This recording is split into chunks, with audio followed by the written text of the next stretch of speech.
Buenas tardes a todos y a todas las personas que nos acompañan el día de hoy a esta segunda emisión de la presentación del informe de amnistía. El viernes pasado tuvimos problemas técnicos y aunque el informe está ya público en las redes sociales de las organizaciones que forman parte del observatorio, pues quisimos también compartir con ustedes algunas reflexiones que hemos hecho al interior del observatorio y que nos parece importante compartir en torno a este proceso de la ley. Ahora están con nosotros los compañeros integrantes del Observatorio de Amnistía. Está con nosotros el compañero Mariano Beltrán. Él es un observador independiente que tiene trabajos en la materia y también como en temas de género. Nos acompaña Daniela Malpica, de Justicia Transicional México, y Nadia Gutiérrez, docente de la ITESO Guadalajara. Falta también el compañero David de la organización Envero, pero bueno, podemos iniciar. Les mencionaba que el informe ya está en las redes sociales de las organizaciones que conformamos el observatorio, de nuestras páginas también, para que puedan consultarlo.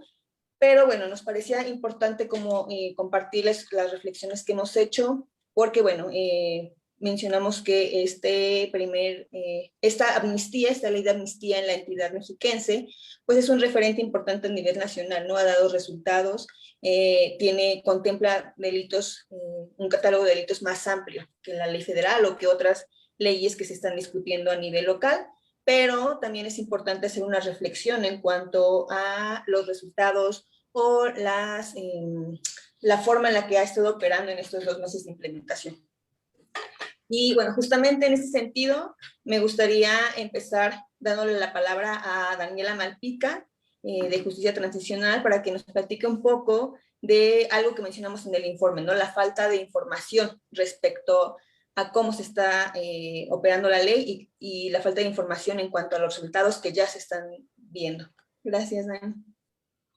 Hola, pues buenas tardes a todos, todas, todes, las personas que nos acompañan hoy y pues por supuesto a mis colegas del observatorio. Y pues bueno, a mí me gustaría reflexionar un poquito justamente como decían Citla, respecto a la transparencia, ¿no? Y a la falta de acceso a la información. Y bueno, desde el observatorio se hicieron algunas solicitudes de transparencia al Poder Judicial del Estado. Aquí es importante como platicarles a todas y todos ustedes que a diferencia del proceso federal, la implementación de la ley en el Estado de México corre a cargo del Poder Judicial de manera directa, ¿no? Esto quiere decir que las solicitudes se realizan y se tramitan directamente con las y los jueces, ¿no? Entonces, ¿quiénes son las personas que van a tener los datos sobre cuántas solicitudes de amnistía se están recibiendo, por cuáles delitos, quiénes son las personas que están solicitando este tipo de beneficios? Pues va a ser el Poder Judicial el que va a tener toda esta información. Y para poderla conocer, pues nosotros hicimos una solicitud de información en la cual se pedía 3 cosas, ¿no? Básicamente información sobre cuántas personas habían solicitado los beneficios de amnistía. La segunda, a cuántas personas ya se le habían otorgado los beneficios de amnistía y que esta información estuviese desglosada, ¿no? ¿Para qué? Para que nosotros desde el observatorio pudiésemos estar en la posibilidad de aplicar un análisis de interseccionalidad, es decir, conocer cuál es el sexo de las personas, cuál es la edad, cuál es el delito por el cual están solicitando los beneficios de la amnistía, si las personas son personas indígenas, o si pertenecen a algún otro grupo en condición de vulnerabilidad, ¿no? Y todo esto es importante para poder analizar y proponer una implementación. Además, pues también solicitamos cuál ha sido la difusión de la ley de amnistía y los programas de reinserción existentes, ¿no? Pero bueno, enfoquémonos por ahora al tema de las solicitudes, ¿no? el Poder Judicial contestó que ellos no tenían información desglosada de la manera en la que nosotros estábamos solicitando la información. No obstante que pues sí se encuentran obligados a tener este tipo de datos, ¿no?, dentro del sistema, ¿no? Es más, la misma ley en el artículo 20 de la Ley de Amnistía del Estado de México menciona que dentro de los informes anuales de trabajo del Poder Judicial, pues ellos van a tener que estar dando cuentas sobre el número de solicitudes que han sido recibidas, el número de solicitudes que se encuentran pendientes, cuáles han sido negadas, ¿no? Y en este sentido, el Poder Judicial ha emitido un par de comunicados de prensa en el cual únicamente ha desglosado en esto, ¿no? Cuántas se han recibido, cuántas han sido admitidas, cuántas se previno a los solicitantes, cuántas fueron rechazadas, cuántas solicitudes se siguen, o sea, se encuentran en estudio y cuántas procedentes, ¿no? Pero esto no nos ha permitido poder realizar estos análisis que les decía que son necesarios para poder mejorar la política pública, ¿no? Y en este sentido, las Naciones Unidas, que también a través de los tratados internacionales que México tiene firmados y que son vinculantes para nuestro país, ha vinculado precisamente el derecho al acceso a la información y que estos datos estén desagregados con los derechos humanos, con el desarrollo sostenible, y que el poder garantizar el acceso público a la información protege las libertades fundamentales, ¿no? Sobre todo la adopción de decisiones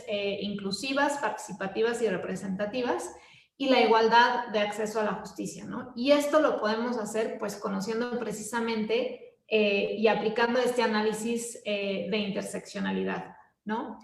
Es por ello y en este sentido que el Observatorio de Amnistía pues ha sido muy enfático, ¿no?, en que este tipo de información sobre las solicitudes pues tiene que venir desglosado, se tiene que entregar a las organizaciones, se debería de estar publicando de manera periódica por el mismo Poder Judicial, ¿no?, para poder conocer quiénes son las personas que están solicitando y por qué delitos.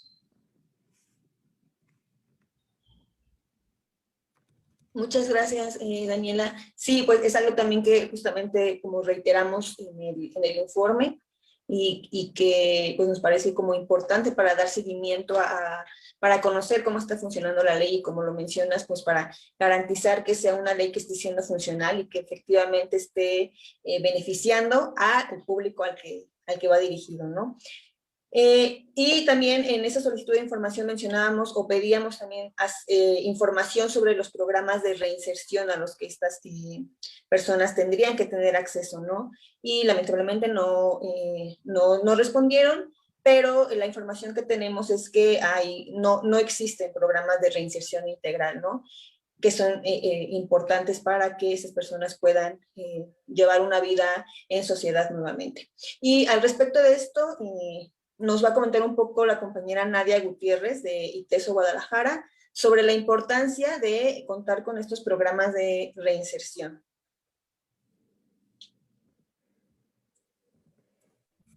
Hola, Citlali, muchas gracias. Buenas tardes. Un gusto saludar y gracias por la invitación.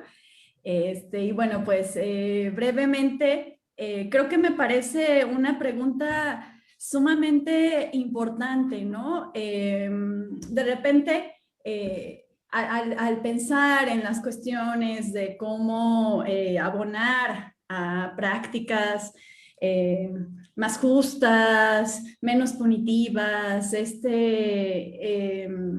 ya como de repente suena ya muy conocida la frase muy familiar de la alternativa a la prisión, las alternativas, las reformas, ¿no? Me parece que de repente caemos en seguir por ese flujo y dejar atrás como otras cuestiones o otras preguntas de fondo que son importantes y que justamente nos van ayudando a ir abriendo ese camino, ¿no? Esos otros caminos. Y justamente una de esas preguntas, yo diría, primordial es el castigo, ¿no? Yo muchas veces suelo compartir, ¿no? Hablamos mucho de la prisión, de cómo puede mejorar el sistema, cómo se puede reformar, con la amnistía, la liberación, ¿no? Los procesos de liberación sumamente importantes, pero creo que de repente nos concentramos poco en reflexionar acerca del encierro en sí mismo, ¿no?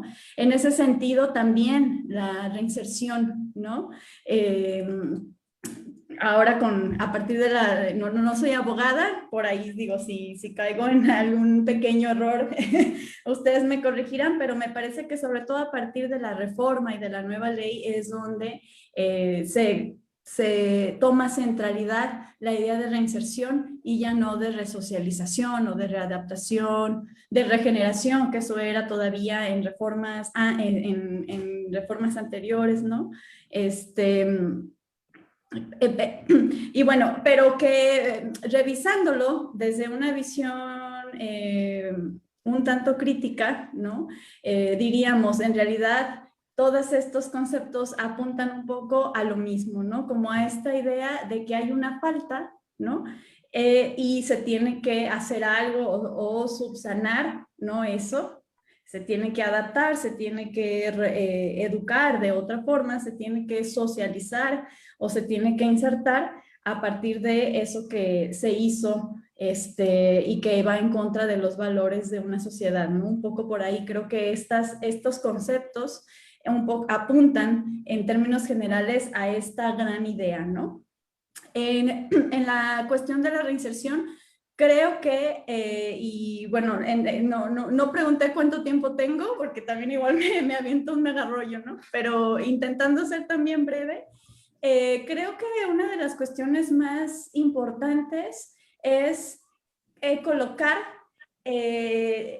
las dos caras de la moneda, ¿no? Que la reinserción no es unilateral, no me parece que las acciones o los proyectos o pensar en reformas, en programas de reinserción que como bien dice Citlali, son necesarios y están faltos, están ausentes, quedarían incompletos si solo nos concentramos en lo unilateral, ¿no? Hacer que las personas que están privadas de libertad salgan y se inserten, ¿no? O salgan como con una nueva, un tanto renovadas, ¿no? O con nuevos valores, una nueva forma de socialización y desde esa nueva forma comiencen a convivir, ¿no? Y a seguir las normas que la sociedad nos dicta. Me parece que pensar en esa mirada unilateral hace que la balanza quede precisamente cargada de un solo lado, ¿no? ¿Por qué? Porque creo que es importante pensar en lo que sucede afuera también, ¿no? Al final de cuentas, las personas que en primera instancia llegan a prisión, y desde aquí quisiera enfatizar que también ahí implica problematizar la idea de quién comete un delito o quién no, o qué delitos son los que están sobre representados en las prisiones, ¿no? ¿Qué personas además también, qué sectores poblacionales? Las personas que llegan a prisión son en primera instancia porque ya de por sí no encontraban, ¿no? Posibilidades, oportunidades, derechos, ¿no? Sabemos la gran carencia y la enorme desigualdad. Y ahora con la pandemia que se ha además acrecentado ya en el afuera, personas que incluso ahora han perdido, ¿no? Sus trabajos, sabemos que hay una fuerte crisis económica o se ha venido, ¿no? Visibilizando cada vez más y más. Entonces creo que ahí también hay que poner la mirada, ¿no? ¿Qué está sucediendo afuera? No solo para que las personas que salgan puedan tener posibilidades de poder integrarse a la comunidad, y al hablar de integrarse, quiero también, y manteniendo esta mirada bilateral, ¿no? O multilateral o horizontal y no unilateral, que también desde el trabajo con la comunidad es importante, ¿no? Que se trabaje para en conjunto integrarnos, hacer un trabajo de integración, sino que también antes de, ¿no? ¿Qué podemos estar haciendo para que cada vez sean más ¿no? En vez de hablar de que las prisiones están cada vez más sobrepobladas, ¿no? Podamos estar hablando de que cada vez llegan menos, ¿no? A lo mejor esto no queda bien para el observatorio porque de repente ¿a quién vamos a estar liberando, verdad? Pero bueno, yo creo que eso también es algo que es importante reflexionar y poner sobre la mesa, y cuando pensamos en programas de reinserción, tomarlo en cuenta, ¿no? Creo que podríamos pensar quizá en distintos ejes, ¿no? Uno, justamente, cómo hacer, ¿no? O qué acciones, qué se necesita, qué necesidades hay, qué formas de acompañamiento para las personas que van saliendo, ¿no? Qué condiciones, cómo se pueden ir mejorando las condiciones en el afuera, ¿no? Pero también dentro de esas mismas condiciones en el afuera, cómo también eso puede ir ayudando a que pensemos en que sean menos las personas que tienen que ir llegando a la prisión, ¿no? Porque eso también implica pensar, y que es uno de los ejes principales, no de la cárcel, sino de un sistema punitivo y de un sistema patriarcal y neoliberal, ¿no? Cómo reducir la violencia, cómo reducir los niveles de violencia, cómo ir gestionando los conflictos, las relaciones. Entonces, bueno, por ahí me parece que es una pregunta sumamente importante en estos tiempos, y como para ir actualizando esas miradas y esas reflexiones acerca de qué sucede con los sistemas penitenciarios punitivos y cómo podemos ir encontrando la salida, ¿no? A esta situación. No sé si por ahí voy bien en tiempos o... Sí, pues bueno, es un breve como conversatorio, entonces pues agradecemos como tu participación y como este énfasis en la importancia de que sea un tipo de reinserción integral, ¿no? Que recordemos también que quienes vivieron la prisión justamente fue a raíz de una serie de circunstancias de criminalización, de situaciones de vulnerabilidad, y que justamente es por eso que una vez pues que han logrado o que logran su libertad por el medio que sea, se les tiene que dar las herramientas para que puedan reintegrarse, ¿no? Claro.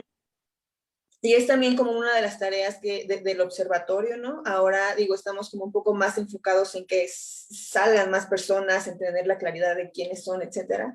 Pero por supuesto que tendremos que insistir también en que, pues, quienes obtengan su libertad puedan acceder a estas herramientas de reinserción, ¿no? También quisiera darle la palabra ahora a Mariano, pues que nos comente un poco, justamente continuando con la reflexión de los hallazgos que hemos encontrado a 2 meses de la implementación de la ley. Sí, pues muchas gracias. Yo primero lo que me gustaría resaltar, como siempre digo, es que no haya datos es un dato, ¿verdad? Y en este informe, en este primer informe, hay muchos no datos y por tanto hay muchos datos que se pueden contar. No se sabe quién pidió esta amnistía, no se sabe, por supuesto, cuestiones de género, no se saben cuestiones que tienen que ver con la disidencia sexual, no se saben prácticamente nada, no hay información de prácticamente nada entonces a mí esto, que repito, ya es un dato, ¿no?, importante el que no haya esta información. Yo creo que lo que sería para mí más destacable es que seguramente, bueno, no, seguramente no, seguro, los legisladores y las legisladoras que plantearon esta norma lo hacen de buena fe y convencidos de que es lo mejor para su estado, ¿no? Pero una norma a la que no se le dota de mecanismos de arbitraje y de control es una norma que nace muerta. Entonces, si no somos capaces de ver más allá de que una norma puede ser muy buena, pero sin los mecanismos de supervisión y de control y de transparencia necesarios, si esto no está y no existe, la norma puede ser muy buena, pero no va a ser eficaz en el objetivo que está persiguiendo esa norma, ¿no? Entonces, a mí lo que más me preocupa después de este primer informe no es la norma en sí, que es una buena norma, es la falta de andamiaje de la norma, la falta de control sobre la norma y sobre todo la nula transparencia en cuanto a la aplicación de la norma. Yo creo que confío en que para el siguiente informe se pueda hablar de indicadores que por lo menos nos dejen saber qué está pasando, porque se hace complicado valorar cómo ha ido estos 2 meses sin saber, sin tener ningún dato prácticamente, ¿no? Es hablar un poco desde un ejercicio de la teorización y de la intuición más que de la realidad, ¿no? Y la realidad al final es lo que cuenta para hablar de lo que está pasando, ¿no? No de lo que uno piensa que puede ser o de lo que podría ser, sino de lo que es. Y lo que es no lo sabemos. Entonces, creo que esta es para mí lo más significativo es que más que la norma, que es importante, y más que la buena fe de los legisladores, que seguro que la tienen, lo que en este momento no creo que es importante, sino que es urgente, es dotar a la norma de control y de supervisión y de transparencia. Creo que sin esto va a ser un poco complicado saber exactamente qué está pasando y, por tanto, ayudar a la gente a que este proceso sea efectivamente real y que les permita salir de una situación de injusticia, ¿no? Gracias, David. Perdón, Mariano. Gracias, Mariano. Sí, pues seguir insistiendo en la transparencia de esta ley es importantísimo para que cerciorarnos de que efectivamente está dando resultados y continuar trabajando para mejorar aquellas cosas que sean mejorables, ¿no? David, si tuvieras como alguna intervención que quisieras.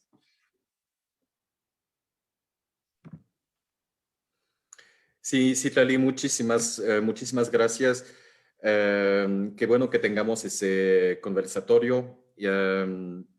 Y bueno, es mucho lo que, de hecho, mucho lo que se podría comentar. Concuerdo con Mariano, concuerdo con Nadia, con Daniela. Quisiera empezar con bueno, esta pequeña observación que sería la siguiente. No podemos ignorar que existe un problema estructural con el sistema penitenciario y que no hubiéramos llegado a esta situación en la que personas, muchas de las personas privadas de su libertad no deberían estar encarceladas, en primer lugar. Entonces, este reflexionamiento sobre la pertinencia y el funcionamiento del sistema penal y del sistema penitenciario en particular es una tarea que se tiene que llevar a cabo, y creo que uno de los objetivos a largo plazo del observatorio y de otras iniciativas semejantes, pues es precisamente esto, o sea, tratar de mejorar lo que hasta la fecha ha sido un fracaso. Y sí es un fracaso cuando personas inocentes, personas que cometieron delitos menores y que ahora se encuentran privadas de su libertad de manera desproporcionada, pues sí, es todo ese sistema que se tiene que analizar. Y se tienen que buscar soluciones rápidas.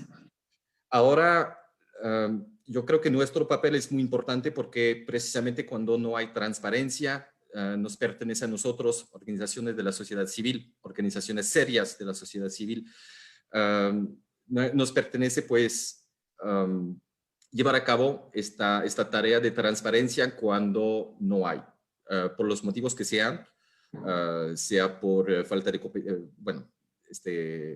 falta de competencia, falta de voluntad, no sabemos, sean lo que sean los motivos, el diagnóstico que hizo, que hizo Mariano, pues es cierto, o sea, si no hay transparencia es un dato, es un dato que se tiene que exponer. Y hasta la fecha yo quisiera como interpretarlo pues de la forma más indulgente, digamos, que pues esta ley se implementó con un poco de improvisación, digamos, y que pues todavía faltan mecanismos transparentes y eficientes para llevar a cabo lo que, pues el propósito mismo de esta ley. Ahora, es cierto que el Poder Judicial, bueno, quisiera enfatizar algo, o sea, un día antes de que publicamos este informe, este primer informe, un día antes el micrositio del Poder Judicial del Estado de México no funcionaba, estaba vacío. Y el día que publicamos el informe, o sea, en el transcurso de la noche, en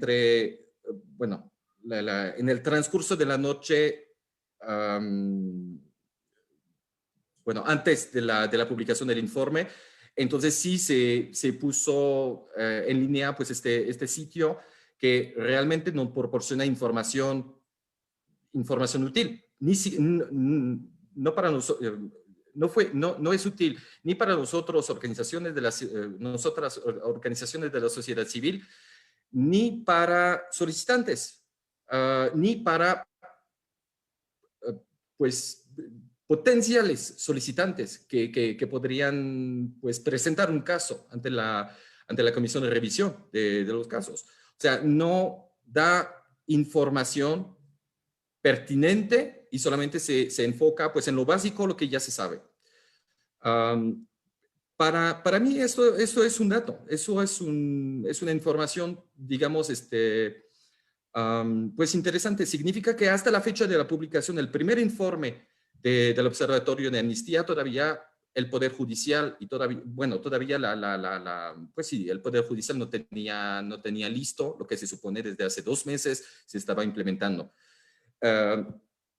Y finalmente, antes de enseñar, pues el informe que ya se puede consultar y que por cierto, les vamos a hacer llegar a las autoridades pertinentes del Estado de México.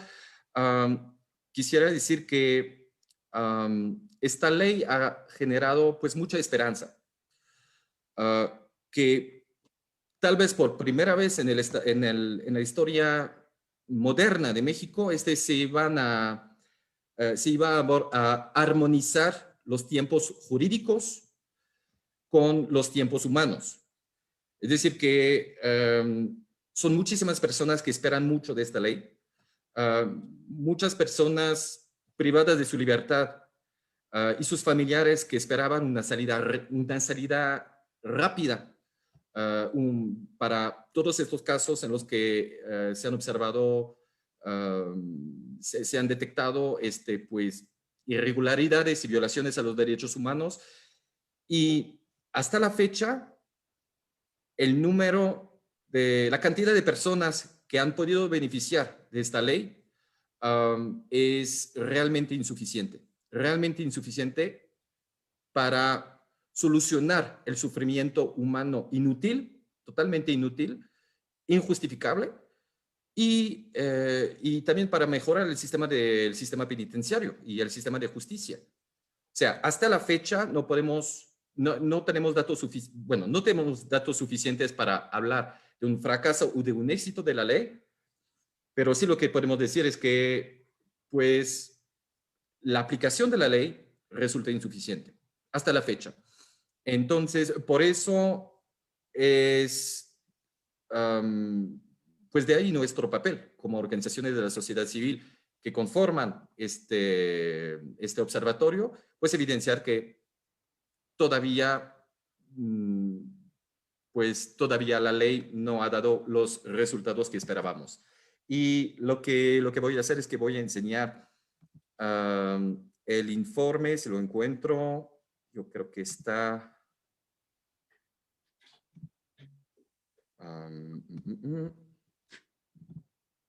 es aquí.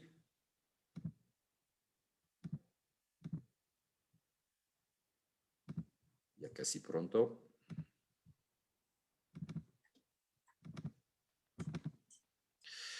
Entonces es este informe que se puede consultar en las páginas web de las organizaciones que conformamos el observatorio. Y realmente, pues, como lo mencionó Mariano, pues si no hay datos es un dato y es algo que vamos a publicar. El hecho de que pues no se sepa del perfil de las personas que supuestamente beneficiaron de esta ley, no se sabe tampoco, o sea, si dentro de las 50 personas que presuntamente beneficiaron de esta ley, si son personas que fueron acusadas de un delito de menor impacto o de alto impacto. Y de ahí son dos procesos distintos. O sea, puede ser como el proceso de libertad condicional, otorgamiento de la libertad condicional, o de revisión de casos de alto impacto contemplada en los artículos 16, 17, 18 de la ley de amnistía. Entonces, es bastante imprecisa el tipo de información que el Poder Judicial nos ha publicado. Entonces, este informe ya es público, vamos a publicar otro informe en un plazo de 2 meses, pero quisimos enfatizar esto de este defecto por el momento, que es la mayor opacidad en la operatividad de la ley de amnistía. Y claro que con esto no, pues, la ley no se puede implementar conforme a sus objetivos, a su esencia.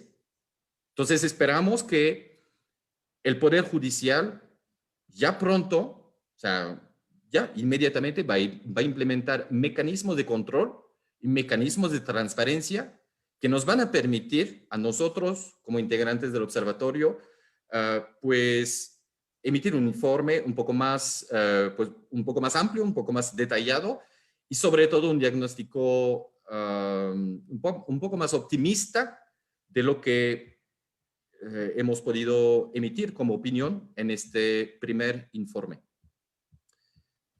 Y a ver si, esto es en la pantalla del micrositio hasta el viernes 14 de mayo a las 23 horas, hora de México. Entonces, esto es lo que se veía en el micrositio. Y al día siguiente, pues sí, publicaron información, pero información muy imprecisa. Entonces, ya no es tiempo de improvisar, ya no es tiempo de retrasar la aplicación de la ley, sean lo que sean los motivos, o sea, los tiempos electorales. Sí, todo esto, pues todos estos son parámetros que pueden explicar, pero que no justifican. O sea, son razones, pero no son motivos legítimos que permitan justificar la implementación deficiente, hasta ahora deficiente, de la ley de amnistía. Todo se puede mejorar, gracias a Dios todo se puede mejorar, pero para el próximo, el segundo informe que publicaremos en un plazo de 2 meses, pues esperamos que estos cambios ya se habrán implementado, en particular en lo que refiere a los mecanismos de control y los mecanismos de transparencia, para que nosotros, organizaciones de la sociedad civil, podamos hacer nuestro trabajo. Y ojalá esta ley de amnistía será un éxito y que este diagnóstico que emitimos hoy, bueno, desde el 14-15 de mayo, este diagnóstico puede ser útil para implementar los cambios que hoy estamos pidiendo. Muchas gracias, David. Pues, como lo mencionaba, el informe está disponible, podrían consultarlo en el momento que quienes nos están viendo decidan. También se va a entregar a las autoridades, porque bueno, lo que buscamos es justamente que se tomen medidas a partir de lo que exponemos en el informe, ¿no?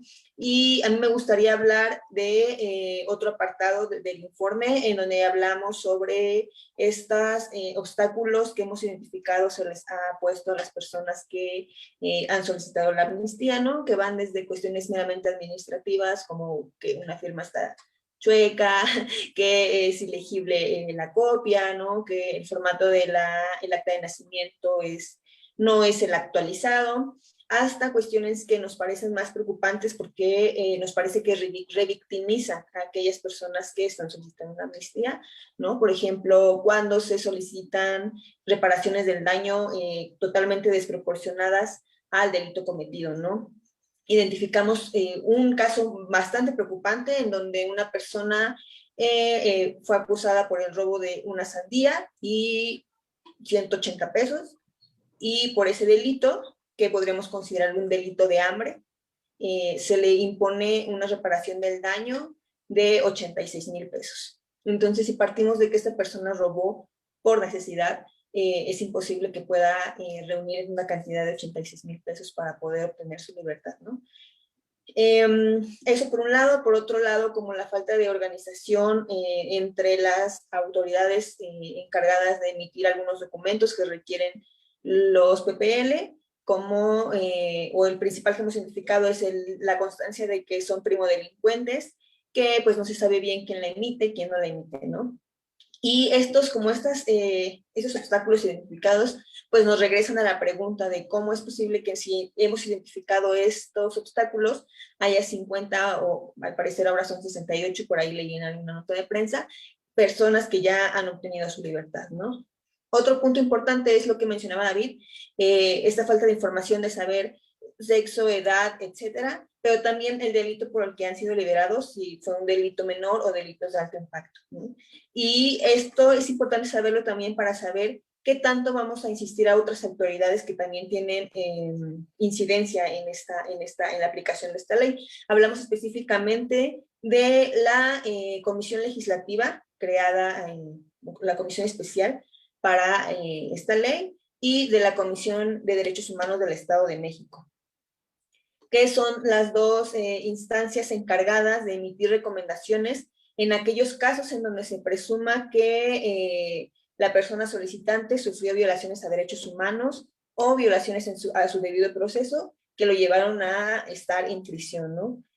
Es una lucha de colectivos de familias acá en el Estado de México que impulsaron esta ley y que lograron que la ley prevea delitos de alto impacto en aquellos casos, en casos de delitos fabricados, ¿no?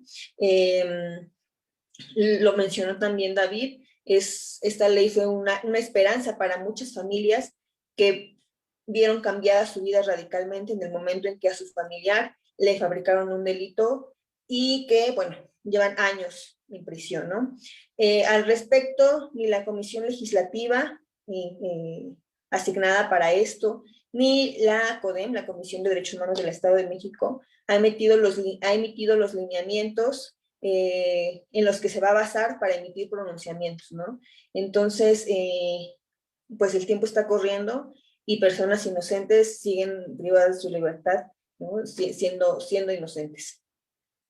Y bueno, justamente es un llamado a estas autoridades, a la CODEM, a la Comisión Legislativa, a que continúen con esta labor, ¿no? Sabemos también que ahora en el Estado de México hemos entrado a un periodo electoral en el que pues los diputados y diputadas no pueden tener alguna actividad por la veda electoral. Sin embargo, creemos que está la CODEM, que la CODEM no tiene por qué detener sus tareas y sus actividades. Y entonces, bueno, esperamos que pronto puedan emitir los primeros pronunciamientos. Tenemos conocimiento de que ya hay expedientes en sus manos de personas precisamente que exponen todas las violaciones a derechos humanos, todas las violaciones al debido proceso que hubo en sus casos, y entonces pues solo estamos en espera de que la CODEM o que la Comisión Legislativa pues empiecen a emitir recomendaciones para que también empiecen a salir personas acusadas de delitos de alto impacto. Y pues aquí cabe recalcar, por supuesto, que cuando estas personas obtengan la amnistía no van a ser personas que cometieron el delito, ¿no? Son personas inocentes que por una serie de circunstancias y fallas y deficiencias en el sistema de justicia, pues se les fabricó un delito, fueron acusadas de un delito que no cometieron por su color de piel, por la forma en la que iban vestidas, por su forma de hablar, que confesaron a través, después de sufrir tortura. Entonces, digo, la libertad es el primer paso para la obtención de justicia. Después de que estas personas sean liberadas, bueno, vendrán otros procesos también para continuar con este acceso a la justicia, que tienen que ver ya más con los programas de reinserción, pero exigimos insistimos también en que el primer paso es que sean liberadas, ¿no? El primer paso es que sean liberadas para que obtengan justicia. Pues no sé si alguien más quisiera como agregar algo. No, de mi lado creo que pues lo han dicho ya todos ustedes, entonces para mantener esto breve, me animo. Sí. Pues si David ¿tiene alguna otra precisión que hacer? No te escuchamos, David. Discúlpeme. No, creo que estamos bien, y pues tal vez reiterar que como observatorio de la amnistía en el Estado de México, pues los integrantes estamos en las mejores disposiciones para pues cooperar con las autoridades, y que claro que este diagnóstico que emitimos el día de hoy, bueno, de hecho desde el día viernes de la semana pasada, pues sí, es un poco severo, porque pues nos compete, nos corresponde. Cuando algo no está funcionando, pues se tiene que decir. Sin embargo, pues es un diagnóstico severo, pero que tiene como propósito el funcionamiento optimal de la ley de amnistía. Y esto con el mejor, viendo que lo que nos tiene que preocupar primero, bueno, en primer lugar, pues es el sistema, cómo funciona ese sistema, y queremos que funcione la ley de amnistía. Y creo que también más allá, lo más importante, pues es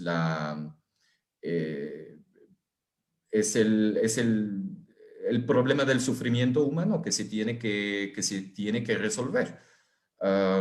Entonces, este sistema ha fracasado en los años anteriores. Tenemos una oportunidad tremenda para reparar una serie de injusticias que se han cometido.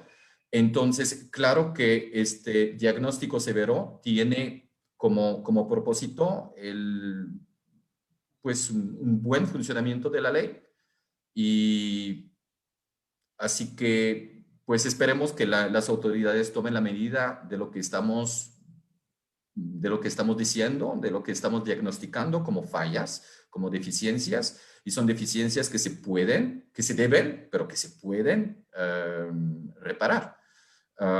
Entonces, de aquí a la publicación del próximo informe, pues sí esperamos que se mejoren los mecanismos de implementación de la ley.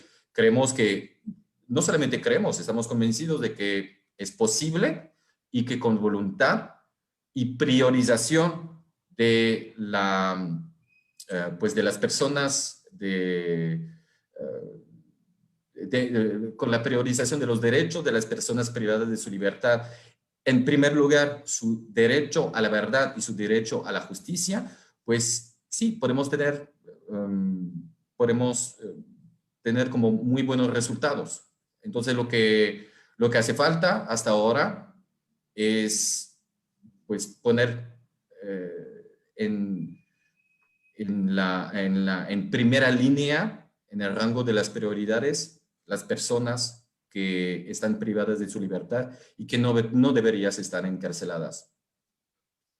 Muchas gracias, David. Y pues sí, como reforzando esta idea de que esperemos que para el siguiente informe, que saldrá en 2 meses, tengamos como información ya más precisa y podamos hablar de las primeras personas liberadas por delitos fabricados y delitos de alto impacto, y que, bueno, haya mucha más transparencia en esta ley, que hablemos en el informe de que consideramos que esta ley está funcionando y dando resultados, ¿no? Pues les agradezco mucho a Mariano y a Nadia, que tuvieron que retirarse, a Daniela y a David, que están acá, y a las personas que vieron esta transmisión en vivo, les agradecemos mucho también, y pues los invitamos a estar pendientes de las siguientes actividades del observatorio. Muchas gracias. Gracias. Muchas gracias. Hasta luego.